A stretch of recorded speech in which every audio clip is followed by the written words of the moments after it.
Hello and very warm welcome to all of you. कैसे हैं आप सब? मैं आपका मेंटर और आप देख रहे हैं लर्न इंग्लिश विदाउट टूल्स का स्पेशल सेशन। आज का ये स्पेशल सेशन फिलर्स के क्वेश्चन पर आधारित है। जी हाँ, यहाँ पर मैं उपस्थित हुआ हूँ फिलर्स के एक नए सेट 6 के साथ। इस सेट में भी 10 नए क्वेश्चन शामिल किए गए। बारी बारी से हर क्वेश्चन को आपके सामने रखेंगे और हर एक पिछले एपिसोड की तरह यहाँ पर भी आपको 20 सेकंड की समय सीमा उपलब्ध कराई जाएगी। इस समय सीमा के अंतर्गत आप अपनी सूझबूझ और बुद्धिमत्ता का प्रयोग करते हुए जो भी अंडरस्टैंडिंग आपने हासिल की है आज तक न्यूज़पेपर रीडिंग के सहारे, जितनी भी वर्ड मीनिंग आपको पता है, उस सब के आधार पर आप क्वेश्चन को अटेम्प्ट जरूर करें। अगर आपका आंसर सही होता है फिर भी आप एक्सप्लेनेशन को गौर से देखिए, उसमें नए वर्ड्स की मीनिंग मिलेगी। वो पार्ट्स ऑफ स्पीच की किस फैमिली से जुड़ा हुआ है ये जानकारी आपको प्राप्त होगी, जो कि आपके लिए आगे फायदेमंद साबित होगा और इंग्लिश में आपकी पकड़ अच्छी होगी। वैसे बच्चे जिनका आंसर गलत हो जाता है, आपको घबराने की जरूरत नहीं है। आपका भी समय आएगा जब आपके भी आंसर सही होंगे। बस यहां पर यह ध्यान रखना है कि आंसर करेक्ट जो आंसर है उसको आप नोट डाउन करें। उसमें जो वर्ड्स है जिसकी मीनिंग आपको नहीं पता है, आप चाहे तो वहां पर लिख करके उसको रिवीजन कर सकते हैं, लेकिन उसको गौर से सुनिए। आखिर कौन सी ऐसी स्ट्रैटेजी रही जिस आधार पर मैंने किसी ऑप्शन को एलिमिनेट किया है और किसी ऑप्शन का चुनाव किया है। साथ में यह भी ध्यान रखिएगा कि वो वर्ड पार्ट्स ऑफ स्पीच की किस फैमिली का है। यह आगे आपके लिए काफी सारे क्वेश्चंस में, अलग अलग पैटर्न के क्वेश्चन में भी फायदेमंद साबित होगा। तो चलिए यहां पर बिना देरी किए हुए सेशन की शुरुआत करेंगे। नोटबुक और पेन लेकर के तैयार हो जाइए। देखते हैं कि आज के सेट 6 में कौन कौन से 10 नए क्वेश्चन लाए गए हैं, उसका आंसर क्या है और कितने नए वर्ड्स आपको सीखने के लिए मिलते हैं। चलिए देखा जाए।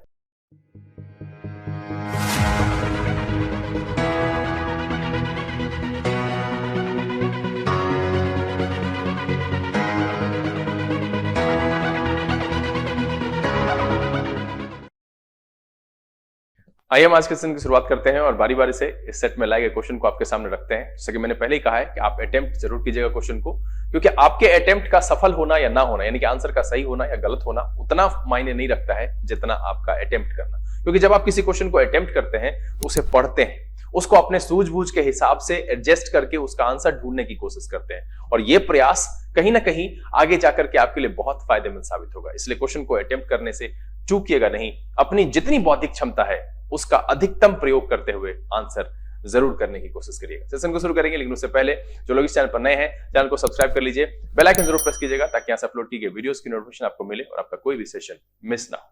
चलिए आज के सेशन का जो पहला सवाल है वो आपके सामने आ चुका है और आपका समय शुरू होता है अब।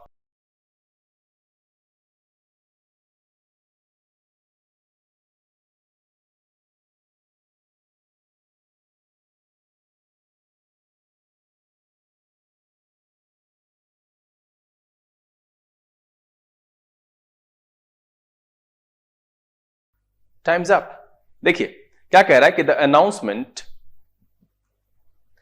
अनाउंसमेंट कंसाइडेड विद, कंसाइडेड का मतलब होता है के अनुरूप,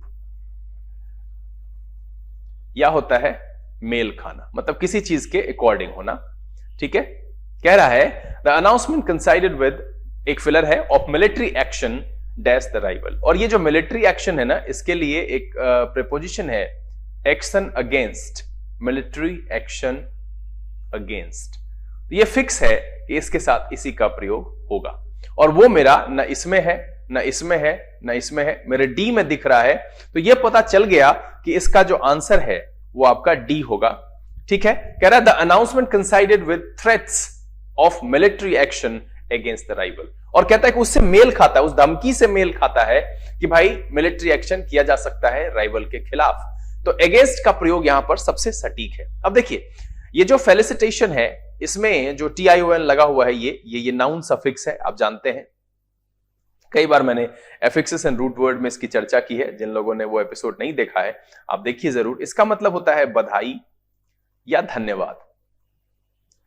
तो यहां पर जो है military action for the rival, और उससे वो मेल खाता है धन्यवाद। ठीक है, कि अनाउंसमेंट कंसाइडेड विद, फेलिसिटेशन का मतलब है कुछ धन्यवाद से, धन्यवाद जो ज्ञापित किया उससे मेल खाता है। ये बिल्कुल यहां पर कोई मीनिंग ही नहीं देगा। दूसरा कह रहा है signals military action with the rival, यहां पर ये जो प्रीपोजिशन है ये फिट नहीं बैठता है।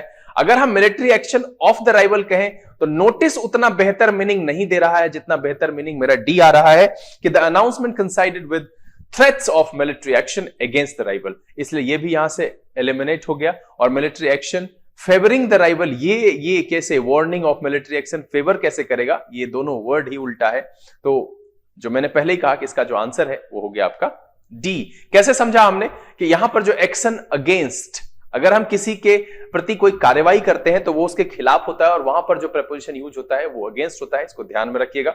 चलिए अगला सवाल लेते हैं और आपका समय शुरू होता है अब।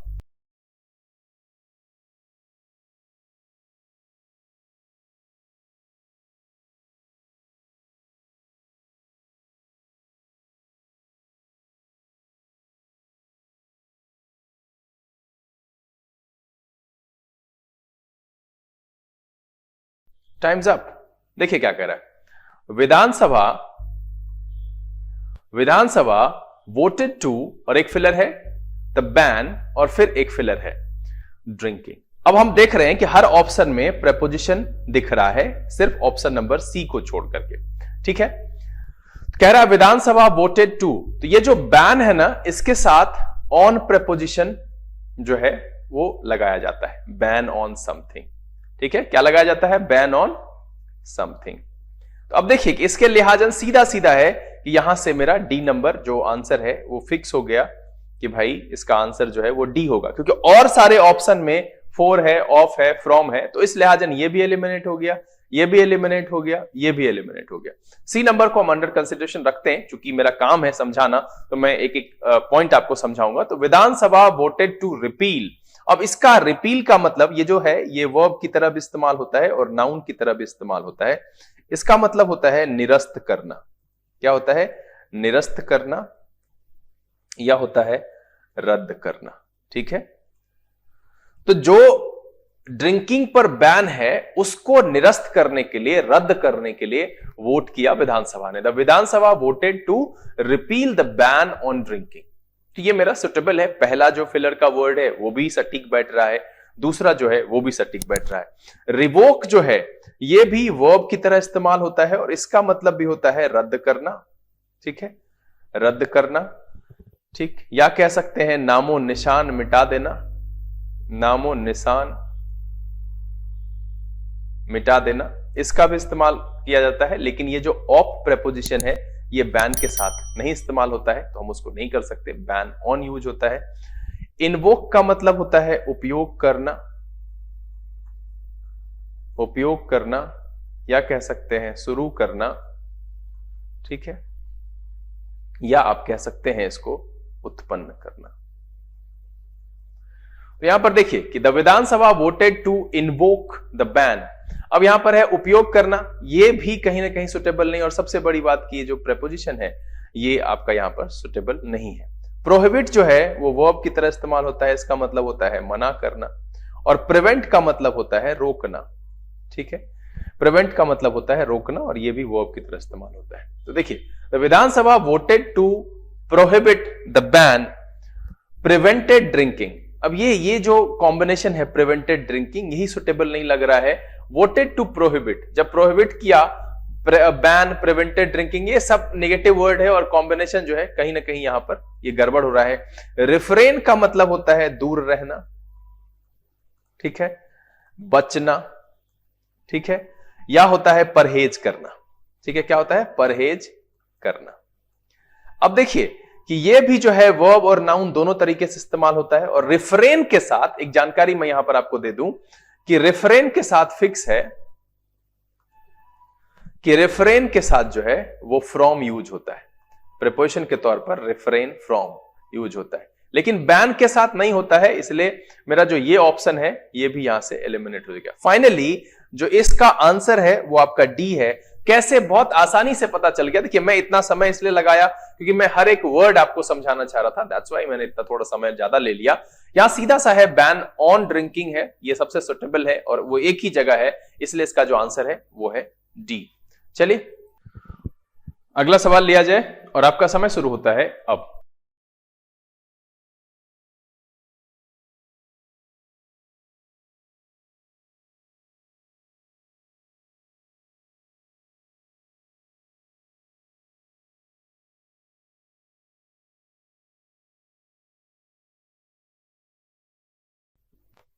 Times up. देखिए क्या कह रहा है, आर आर्मी इज, और इस को देखते हुए एक तो यहां पर समझ में आता है कि वो 1 प्लस ING का प्रयोग होगा। दूसरा ये समझ में आता है कि इसके बाद हम नाउन का इस्तेमाल कर सकते हैं। या ये समझ में आता है कि हम पास्ट पार्टिसिपल अगर हम पैसिव पैटर्न का इस्तेमाल करें तो हम उसका प्रयोग कर सकते हैं।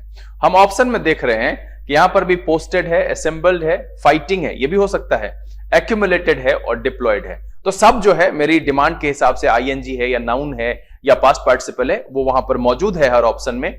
उसके बाद कह रहा है कि दूसरा फिलर यहां पर साथ में ही लगा हुआ है। अब कह रहा है कि the border of the neighbouring country, तो यहां एक प्रेपोजिशन है with the border of the neighbouring country, for the border of the neighbouring country, ये फॉर यहां पर नहीं है सुटेबल। एट द बॉर्डर लगता है कि हो सकता है, और along the border of the neighbouring country ये सबसे सटीक है। देखिए अलोंग का मतलब क्या होता है कि मान लीजिए कि ये कोई सड़क है, और एक और ऑप्शन है ऑन। आपको लगेगा कि सर ऑन भी तो होता है, तो देखिए ऑन किस संदर्भ में होता है कि मान लीजिए ये सड़क है, ठीक है, कोई सड़क है और आप इस पर टहल रहे हैं। He is walking on the road कहना और he is walking along the road कहना, उसमें सबसे अप्रोप्रिएट, ये ध्यान रखिएगा कि वॉकिंग ऑन द रोड और along the road. Along the road कहने का मतलब है कि सड़क के किनारे किनारे, ठीक है। अलोंग का मतलब होता है किनारे किनारे। ऑन में क्या होता है कि पोजीशन का पता नहीं चलता, आपकी उस पर है, कहीं भी हो सकते हैं, बीच में, साइड में, किधर भी। तो ऑन से ज्यादा अप्रोप्रिएट है किनारे किनारे, यानी he is walking along the road. अब कह रहा है कि अलोंग द नेबरिंग कंट्री, मतलब है कि पड़ोसी जो देश है उसका जो बॉर्डर है वो along the border of the neighbouring country, तो उसके बॉर्डर के किनारे किनारे जो है उसको रखा गया है, लगाया गया है, जो भी है। दूसरा वर्ड हम जो है पहला वाला वो नहीं देख रहे, बट एक सुटेबल ऑप्शन मुझे यहां पर दिख रहा है कि भाई क्या अलोंग फिक्स है कि उसके साथ लगेगा। अब ये जो डिप्लॉय है इसका मतलब होता है तैनात करना। क्या होता है? तैनात करना, और ये वर्ब की तरह प्रयोग होता है। डिप्लॉय सबसे बेहतर वर्ड है कि अगर हम किसी को एक सुटेबल तरीके से कहें कि पुलिस डिप्लॉय कर दिया गया या आर्मी डिप्लॉय कर दिया गया, डिप्लॉयमेंट का मतलब होता है तैनाती, तो बेहतर है कि our army is deployed along the border of the neighbouring country, और दो का दोनों वर्ड जो है वो सही मीनिंग दे रहा है। इसीलिए इस सवाल का जो जवाब है वो भी आपका डी है। अब संजोग है, पहला, दूसरा, तीसरा, सबका आंसर डी हो रहा है। इसमें कोई परेशानी नहीं कि डी ही क्यों हो रहा है भाई, शब्द जो फिट बैठ रहा है उसके हिसाब से हम आंसर निकालेंगे। तो डिप्लॉय का मतलब होता है तैनात करना, और उससे भी बेहतर जो ऑप्शन है मेरा वो है अलोंग। अब देखिए एक्यूमुलेट का मतलब होता है ढेर लगाना। तो आपको पता ही है कि आर्मी जो है वो ढेर लगाना मतलब ऐसे जमाने हो जाता है, उसका एक मैनर है, उसका एक तरीका है, वो एक जो है अरेंजमेंट में जो है तैनात होता है। तो यहां पर ये वर्ड भी यहां से खत्म हो गया। एक्यूमुलेट जो है वो वर्ब की तरह प्रयोग होता है, इसमें ATE जो है वो वर्ब सफिक्स होता है। या आप एफिक्सेस एंड रूट वर्ड के एपिसोड में जाकर के इस पर विस्तार से इसको देख सकते हैं। पोस्ट हो सकता है, लेकिन ये विद की जगह से जो है वो विद की वजह से जो है ये ऑप्शन एलिमिनेट हो गया। असेंबल का मतलब भी होता है इकट्ठा होना, एकत्र होना, एकत्र होना, या कह सकते हैं इकट्ठा होना। अब देखिए कि ये बिल्कुल कह सकते हैं कि assembled at the border of the neighbouring country, लेकिन इसकी तुलना में इसका मीनिंग डिप्लॉयमेंट भी असेंबल से ज्यादा अच्छा वर्ड है, और अलोंग एट की तुलना में ज्यादा अप्रोप्रिएट प्रेपोजिशन है, इसीलिए जो है ये आपका यहां से एलिमिनेट हो गया।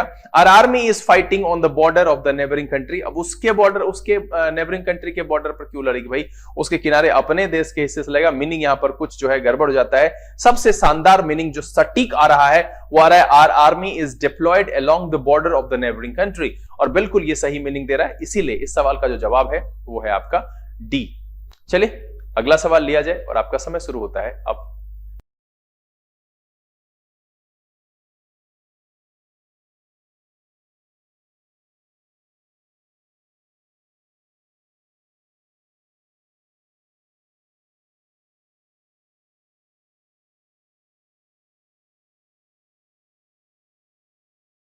Times up.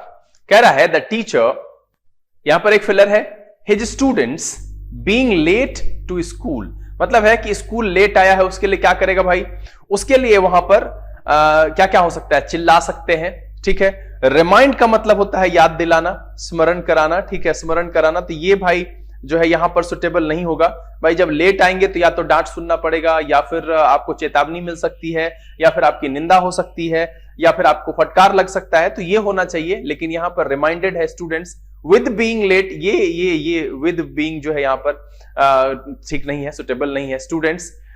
उसके बाद इसमें एट बीइंग, साउटेड तो ठीक लग रहा है, बट द टीचर, अगर हम इसको फिट करके दोनों देखें, the teacher shouted his students at being late, ये प्रेपोजिशन सुटेबल यहां पर नहीं है। और वैसे भी साउटेड यहां पर चिल्लाना जो होता है वो अनमैनर्ड एक्टिविटी है, एक बिहेव नहीं है शिक्षक के द्वारा, आप उसको समझा सकते हैं। फटकारने का भी एक तरीका होता है। साउट का मतलब होता है काफी चिल्लाना, जो कि अव्यवहारिक है, तो उस लिहाजन भी ये कटता है। और एट जो है वो प्रेपोजिशन वो यहां पर फिट नहीं बैठ रहा है उसके हिसाब से, लेकिन फिर भी आपके मन में आ सकता है तो हम इसको अंडर कंसिडरेशन रख लेते हैं, ठीक है। क्योंकि सर आप साउटेड को देख करके सर आप कैसे कह सकते हैं कि अनमैनर्ड है, तो भाई ठीक है, आप शिक्षक की तरह उस तरह का व्यवहार कंसिडर करना चाहते तो हम रखते हैं। आगे देखते हैं।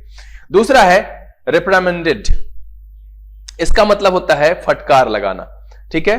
क्या होता है? फटकार लगाना, या होता है निंदा करना, या होता है डांटना, ठीक है। और ये जो है ये वर्ब की तरह इस्तेमाल होता है, ठीक। सिंपल सा है कि ये वर्ब की तरह इस्तेमाल होता है, साथ में ये नाउन की तरह भी इस्तेमाल होता है। दोनों तरीके से आप इसको इस्तेमाल कर सकते हैं। अब देखिए, कह रहा है कि the teacher reprimanded his students for being late to school. और ये फॉर सुटेबल प्रीपोजिशन लग रहा है, इसीलिए ये पहले वाले से बेहतर है।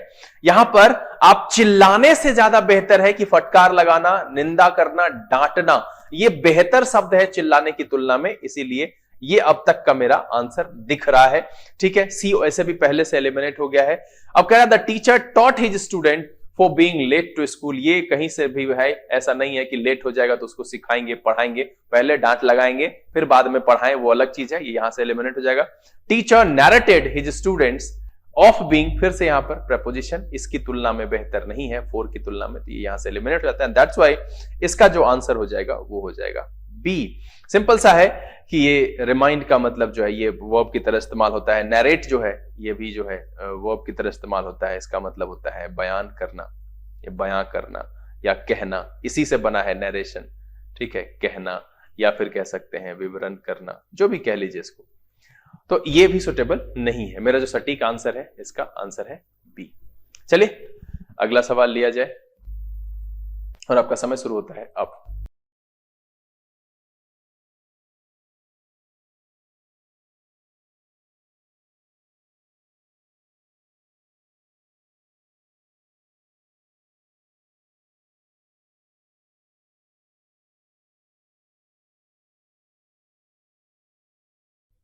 Times up.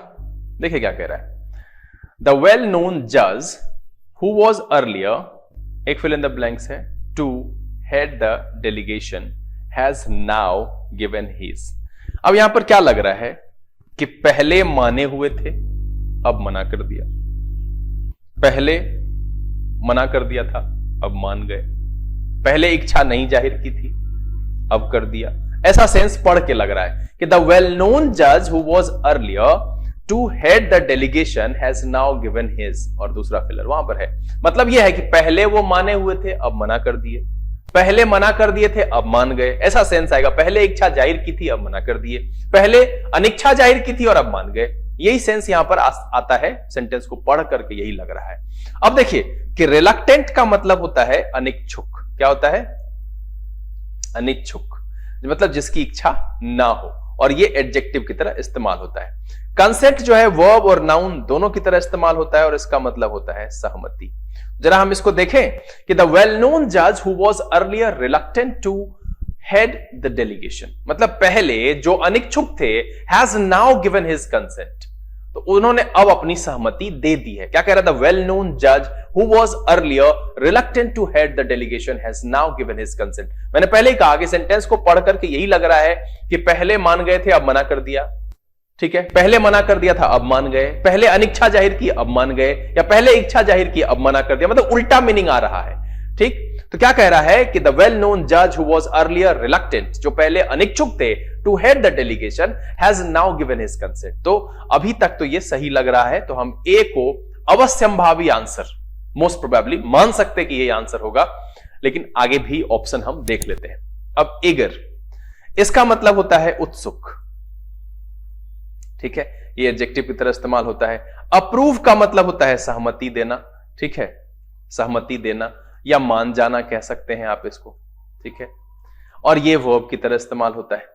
अब कह रहा है कि द वेल नोन जज who was earlier eager to head the delegation has now given his consent, ये दोनों मीनिंग ही मिलकर के नहीं दे पाएगा। मैंने पहले कहा कि दोनों तरफ विपरीत होना चाहिए, कि पहले मना कर दिया था अब मान गए, पहले मान गए थे अब मना कर दिया, अब दोनों एक ही जैसा लग रहा है भाई, उत्सुक भी थे और सहमति भी दिया, ये यहां से एलिमिनेट हो गया।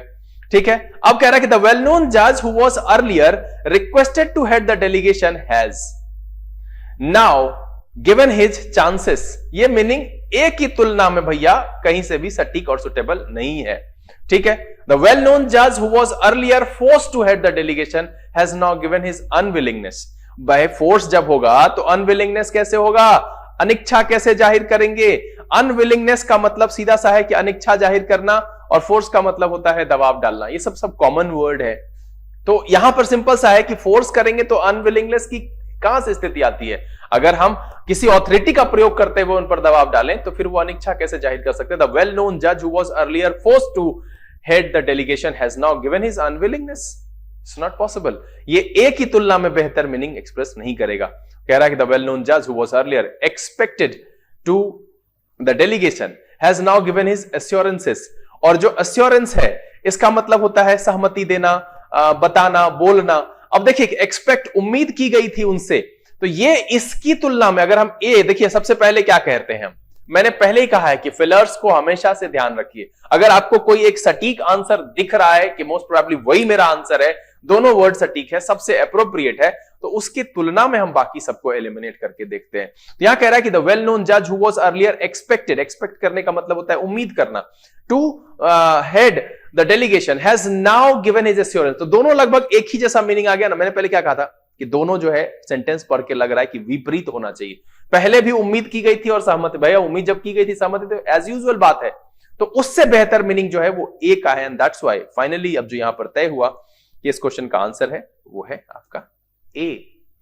ध्यान रखिएगा शब्दों की मीनिंग भी, और किस तरीके से मैंने यहां पर डिसाइड किया कि पहले ही ये मेरा तय हो गया सेंटेंस पढ़ते के साथ। मैंने ऑप्शन भी नहीं देखा था, मैंने कहा था कि एक तरफ मान गया, मना कर दिया, मना कर दिया था, मान गया, अनिच्छा जाहिर की थी, मान गया, इच्छा जाहिर की थी, मना कर दिया। इस तरीके का सेंस हमको पढ़ के ही पहले से लग रहा है, और उसी आधार पर मैंने जो है ई को एलिमिनेट किया, उसके बाद बी को एलिमिनेट किया, फोर्स्ड और अनविलिंगनेस को एलिमिनेट किया। तो ये आसानी से एलिमिनेट हुआ। सबसे बेहतर जो है कि द वेल नोन जज हु वाज अर्लियर रिलक्टेंट, जो अनिच्छुक थे पहले, to head the delegation has now given his consent. और दोनों वर्ड भी सटीक है, एप्रोप्रिएट मीनिंग भी दे रहा है, that's why the answer is a.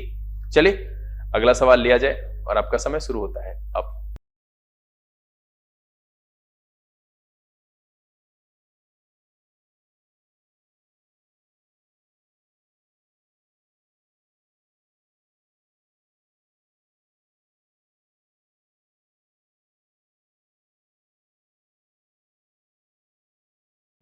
Times up.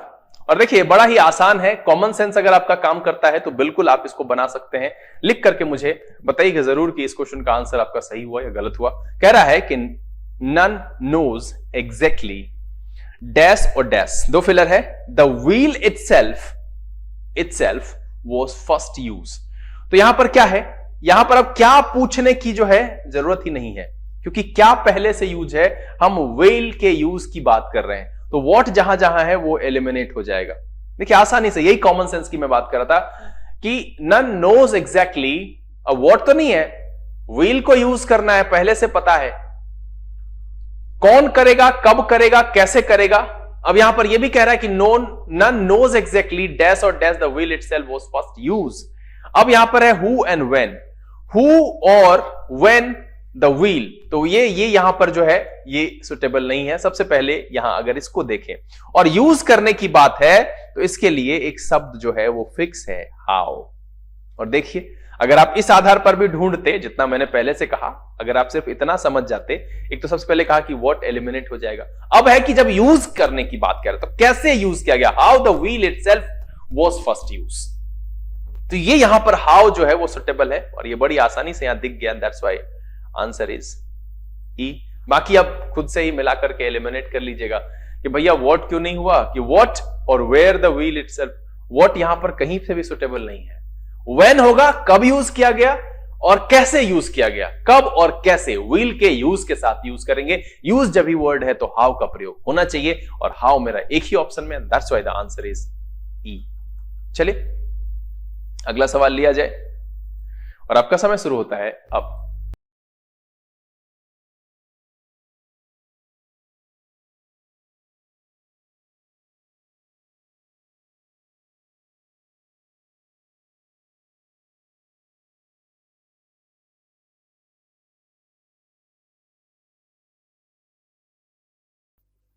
Times up. देखिए क्या कह रहा है, ultimately sense finally, he received the, एक फिलर यहां पर है और एक फिलर यहां पर है, ही। अब इसके साथ हम ईडी यानी कि V2 का फॉर्म रख सकते हैं, तो he demanded, he wanted, he escaped, he contributed, he deserved, ये आ सकता है। तो चारों का जो सेकेंड वाला हिस्सा है वो रखेंगे, पहला वाला जो है वो हम उसको मिला करके देखते हैं। कह रहा है कि ultimately he receive the gains.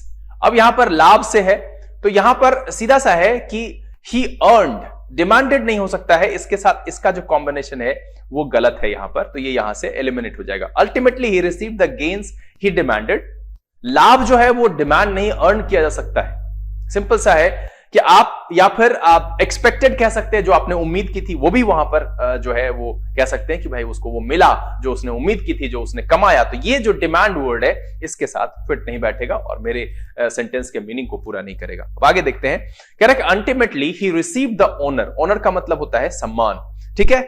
He deserve, deserve का मतलब होता है लायक होना, जिसके लायक हो वो लायक होना, और ये वर्ब की तरह प्रयोग होता है। सबसे सुटेबल यहां पर ये दोनों वर्ड लग रहा है कि finally at the end he received the honour, जो सम्मान उसे मिलना चाहिए मिला, वो उसे डिजर्व करता था, वो उसे मिल गया। Finally ultimately he received the honour he deserve, जिसके लायक वो था वो उसे मिल गया।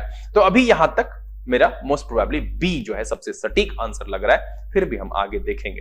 कह रहा है कि केयर, वांटेड ठीक है, बट ये केयर को अंत में ultimately he received the care he wanted, सीधा सा है कि इसकी तुलना में ये उतना स्ट्रॉन्ग सेंस नहीं दे रहा है। सबसे बेहतर जो अल्टीमेट सेंस कहते हैं, मोस्ट एप्रोप्रिएट वन, उसके लिहाजन ये केयर और वांटेड भी, चूंकि ये अल्टीमेटली वर्ड है ना, ये भी कहीं ना कहीं से इस केयर को हटाने को कह रहा है। अल्टीमेटली अगर नहीं होता तो हम रख सकते थे, बट उससे बेहतर है कि अल्टीमेटली मतलब बहुत दिन से आप कर रहे हैं, सम्मान आपको लोग नहीं कर रहे हैं और अंततः आपको वो सम्मान मिल जाता है जिसके लिए आप हैं, जो आप डिजर्व करते हैं। तो वो मीनिंग यहां पर सटीक आ रहा है सी की तुलना में बी का। दैट्स व्हाई बी अभी तक हम रखते हैं, सी यहां से एलिमिनेट हो गया। कह रहा है कि ultimately he receive the credit, और क्रेडिट का मतलब होता है श्रेय लेना, ठीक है, श्रेय लेना, या होता है यकीन करना, यकीन करना, या होता है उधार, या होता है जमा, ठीक है। और क्रेडिट जो है वो वर्ब और नाउन दोनों की तरह इस्तेमाल होता है। कह रहा है ultimately he receive the credit he contributed, यहां पर उधार जमा के सेंस में भी ये कंट्रीब्यूट वर्ड इसके साथ एप्रोप्रिएट नहीं बैठेगा। इसकी तुलना में भी देखें अगर हम, तो भी अगर हम डी की तुलना में बी को देखें तो डी यहां से एलिमिनेट हो जाएगा, और इसका तो कोई मीनिंग ही नहीं बन रहा है कि he receive the denial he escaped, ये मीनिंग नहीं आएगा। सबसे सुटेबल जो आंसर है वो आपका है आंसर इसका बी। अब यहां पर है डिनायल, इसका मतलब होता है नकारना, ठीक है, ये वर्ब की तरह इस्तेमाल होता है, इसका मतलब होता है खंडन करना, ठीक है। नाउन की तरह भी कर सकते हैं, इनकार, परित्याग, इनकार, परित्याग। और एस्केप जो है ये वर्ब और नाउन की तरह इस्तेमाल होता है, इसका मतलब होता है भाग जाना, पलायन, ये सब ध्यान रखिएगा। तो सबसे बेहतर मीनिंग जो आ रहा है इसका वो बी आ रहा है। सी एक समय पर लग रहा था कि हो सकता है, लेकिन अल्टीमेटली वर्ड की वजह से जो है केयर वहां पर थोड़ा सा मीनिंग उस तरीके का जो है नहीं दे पा रहा था जिस तरीके का बी दे रहा है कि ultimately he receive the honour he deserved. इसीलिए जो इसका आंसर है वो है आपका बी। चलिए अगला सवाल लिया जाए और आपका समय शुरू होता है अब।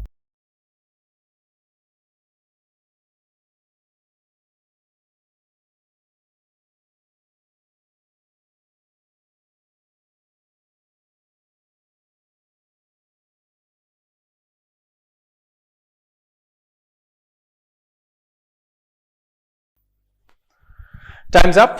देखिए क्या कह रहा है कि वी वर हाईली, एक फिल इन द ब्लैंक्स है, with the dash and hospitable, और ये जो है इसका पॉजिटिव सेंस है, अभाव वाला, आदर सत्कार से भरा हुआ, treatment given by the host. और इसीलिए जो होटल इंडस्ट्री है उसको हॉस्पिटैलिटी इंडस्ट्री कहते हैं। तो सिंपल सी है, समझिए इसी से है हॉस्पिटेबल वर्ड जो है वो वहां से जो है आगे उसको रेफरेंस करता है, आव भाव आदर वाला जो है सेवा भाव वाला है, एंड हॉस्पिटेबल। तो सेंस इसका जो है वो पॉजिटिव है।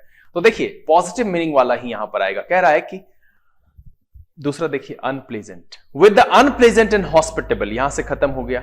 ठीक है, ये हॉस्टाइल, हॉस्टाइल का मतलब होता है विरोधी। ठीक है, और ये शायद मैंने किसी एक दिन और चर्चा की है।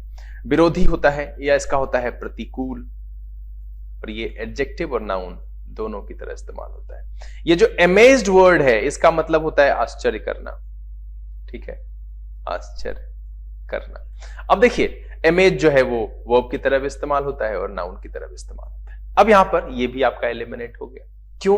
क्योंकि भैया ये हॉस्पिटेबल पॉजिटिव सेंस वाला है, तो इधर भी जो है पॉजिटिव सेंस वाले वर्ड ही होने चाहिए। अब देखिए कॉर्डियल का मतलब होता है स्नेहपूर्ण।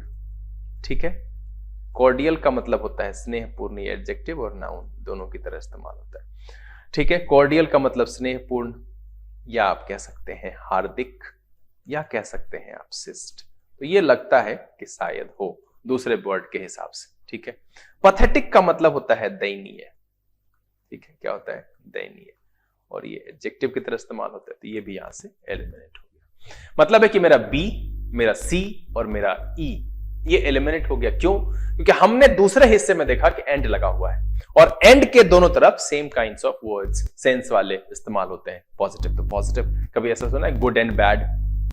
ऐसा नहीं है, इस तरीके का प्रयोग जो है नहीं करना चाहिए। Ram is good and bad कह सकते हैं, his behaviour is good and bad कह सकते हैं? नहीं, हम जब भी इस्तेमाल करेंगे तो दोनों तरह के जो वर्ड होंगे दोनों एंड के साथ लगे वो सेम मीनिंग वाले होंगे, तभी अच्छा होगा वहां पर। तो यहां जो है उस आधार पर, साथ में सेंस क्या दिख रहा है कि सेंस दिख रहा है पॉजिटिव, तो इधर भी होना चाहिए पॉजिटिव, और उस लिहाजन ये बी एलिमिनेट हो गया, नेगेटिव वर्ड है। हॉस्टाइल नेगेटिव वर्ड है, पैथेटिक नेगेटिव वर्ड है।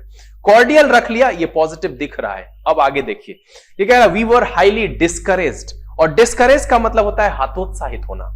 हाईली डिस्करेज, हतोत्साहित होने के सेंस में।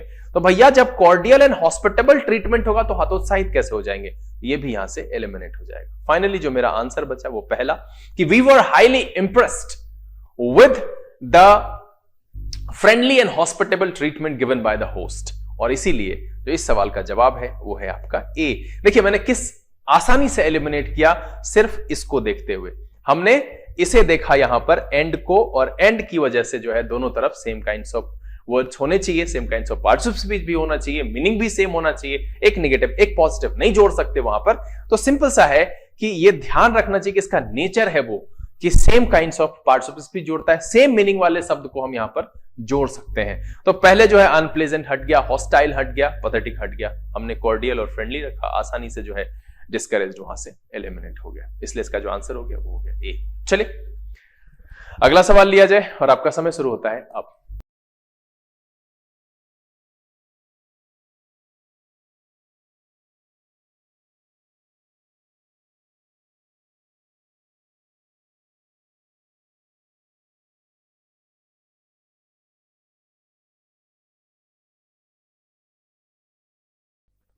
Times up. देखिए क्या कह रहा है, यहां जो कह रहा है कि the success in any business does not अकर। तो ये स्टैटिक नेचर दिखा रहा है बिजनेस का। ठीक है, स्टैटिक नेचर दिखा रहा है, स्टैटिक नेचर बताने की कोशिश कर रहा है कि भाई बिजनेस में सक्सेस जो है वो नहीं होता है।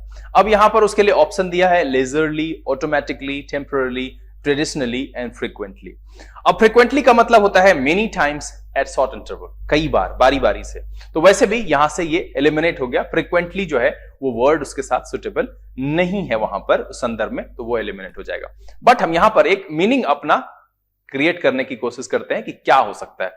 कहता है the success in any business does not अकर। ठीक है, फ्रीक्वेंटली तो खत्म हो चुका है पहले से, बी मेरा option. Only dash many years of study and training, मतलब है कि ये कह सकते हैं यहां पर कि लगातार कई सालों की मेहनत और मतलब अध्ययन और ट्रेनिंग के बाद।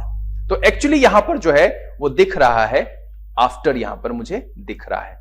अब इसको अगर हम पहला वाला मीनिंग देखें, कह the success in any business does not occur automatically, मतलब स्वतः नहीं होता है। और सारे के सारे जितने एलवाई वाले यहां पर हैं ये सब के सब एडवर्ब हैं, सब के सब क्या है? एडवर्ब है।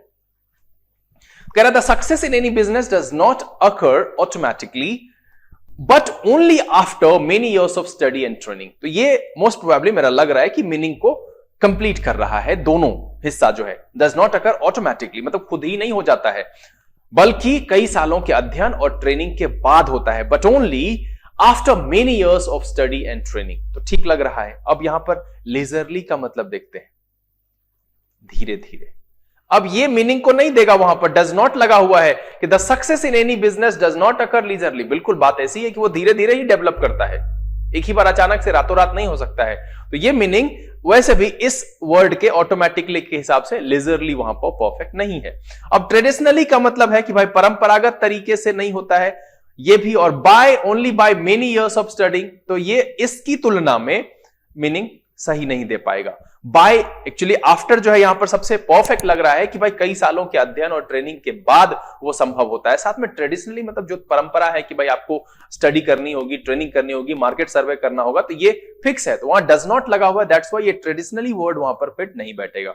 और टेम्पररी का मतलब होता है नॉट परमानेंटली, है ना, नॉट परमानेंटली। तो यहां पर ये भी जो है एलिमिनेट हो जाएगा। सबसे बेहतर मीनिंग जो मेरा दे रहा है वो सी नंबर दे रहा है। कह रहा है कि बट ओनली डिस्पाइट, इसका मतलब होता है कि बावजूद, उससे बेहतर मीनिंग जो है ये आफ्टर का है। और टेम्पररी डज नॉट टेम्पररी कहता है the success in any business does not occur temporary, मतलब है कि परमानेंट नॉट परमानेंट, यानी परमानेंट होता है। ये मीनिंग अगर देख भी लेते हैं तो दूसरा जो डिस्पाइट वर्ड है वो उसको सेटिस्फाई नहीं कर रहा है। और सबसे बेहतर मीनिंग जो आ रहा है कि भाई ऑटोमेटिकली नहीं होता है, बल्कि कई सालों के अध्ययन और ट्रेनिंग के बाद होता है। The success in any business does not occur automatically but only after many years of study and training. इसीलिए इस सवाल का जो जवाब है वो है आपका सी। चलिए आज के सेशन का आखिरी सवाल लिया जाए और आपका समय शुरू होता है अब।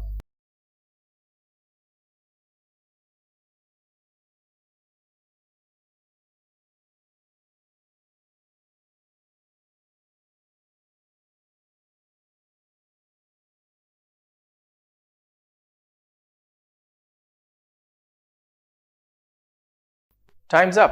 कह रहा है कि there is so much between the two sisters that it is to know one from the other, मतलब है कि दोनों बहनों में जो है अंतर कर पाना मुश्किल है। तो यहां पर यह लगता है कि इतनी समानता है कि दोनों बहनों में इतनी समानता है कि ये कठिन है। मीनिंग ऐसा लग रहा है कि there is so much similarity between two sisters that it is difficult to know one from the other. ये हो सकता है कि ऐसा मीनिंग है कि दोनों में इतनी समानता है कि काफी कठिन है उसको डिफरेंशिएट कर पाना, एक दूसरे को समझ पाना, अंतर कर पाना।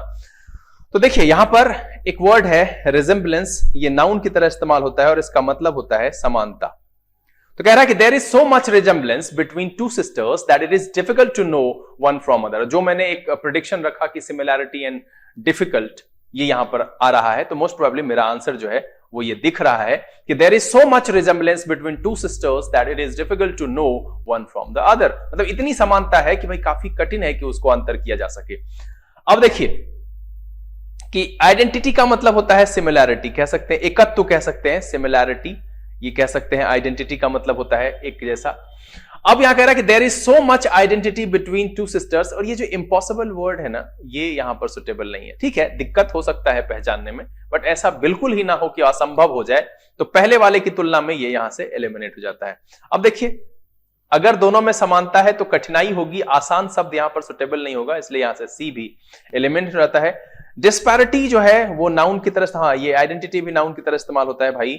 ये जो है अंतर होता है, ठीक है, विषमता होता है इसका मतलब, ठीक। तो कह रहा है कि there is so much disparity between the two sisters that it is undesirable to know. अब अनडिजायरेबल क्यों हो जाएगा भाई, इसकी तुलना में ये अनडिजायरेबल शब्द ज्यादा अप्रोप्रिएट नहीं है। अनडिजायरेबल क्यों होगा, अंतर कर सकते हैं, देखने पर पता लगाना पड़ेगा कि भाई कौन सोना है और कौन मोना है। तो यहां पर जो है ये यहां से एलिमिनेट हो गया। और सिमिलरली कह रहा there is so much, similarly यहां नहीं होना चाहिए, सिमिलैरिटी होना चाहिए, और उस लिहाजन ये भी एलिमिनेट हो गया। दैट्स व्हाई जो मेरा फाइनल आंसर हो गया वो हो गया ए, कि there is so much resemblance between two sisters that it is difficult to know one from the other. उम्मीद करता हूं कि आज का ये सेशन आपके लिए काफी मजेदार रहा होगा और इसमें आपने अच्छे अंक प्राप्त किए होंगे। आप अपने अंक मुझे नीचे लिख करके सूचित जरूर करें। एक्सप्लेनेशन के दौरान आपको कोई भी परेशानी नहीं हुई होगी, लेकिन वैसे बच्चे जिनको इस एक्सप्लेनेशन में कहीं पर भी कुछ हौच-पौच लगा, बातें समझ में नहीं आई, आप अपनी समस्या नीचे लिख करके मुझे सूचित करें। कोशिश करूंगा बहुत जल्द उसका समाधान लेकर के आपके सामने उपस्थित हो जाऊं। आज के इस वीडियो से आपको बहुत सारे नए वर्ड सीखने के लिए मिले होंगे और हर एक क्वेश्चन आपके लिए रोचक रहा होगा और ये वीडियो आपको बहुत पसंद आया होगा। अगर ये वीडियो आपको अच्छा लगा, आप इसे लाइक कर दें। अगर आपने चैनल सब्सक्राइब नहीं किया है, प्लीज सब्सक्राइब कर लीजिए। बेल आइकन जरूर प्रेस कीजिएगा ताकि ऐसे अपलोड की गई वीडियोस की नोटिफिकेशन आपको मिले और आपका कोई भी सेशन मिस ना हो। जो लोग यहाँ पर पहले जुड़े हुए हैं वो इसे ज्यादा से ज्यादा सोशल नेटवर्किंग साइट पर शेयर करें। पढ़ें, पढ़ाएं, खुश रहें, मस्त रहें। लाइक करने, शेयर करने, कमेंट करने और सब्सक्राइब करने में कोई भी कंजूसी ना करें। जी हाँ, ये उन लोगों के लिए है जो लोग नए हैं, प्लीज सब्सक्राइब करना ना भूलें। समय है यहां से विदा लेने का। अगले दिन एक और रोचक एपिसोड के साथ बहुत जल्द आपके सामने उपस्थित होंगे। तब तक के लिए घर में रहें, खुश रहें, मस्त रहें, अपना और अपने परिवारजनों का ख्याल रखें, पढ़ते रहें। लर्न इंग्लिश विदाउट रूल्स के सेशन से this is BK Singh signing off. Keep reading, keep practising. Thank you, God bless you.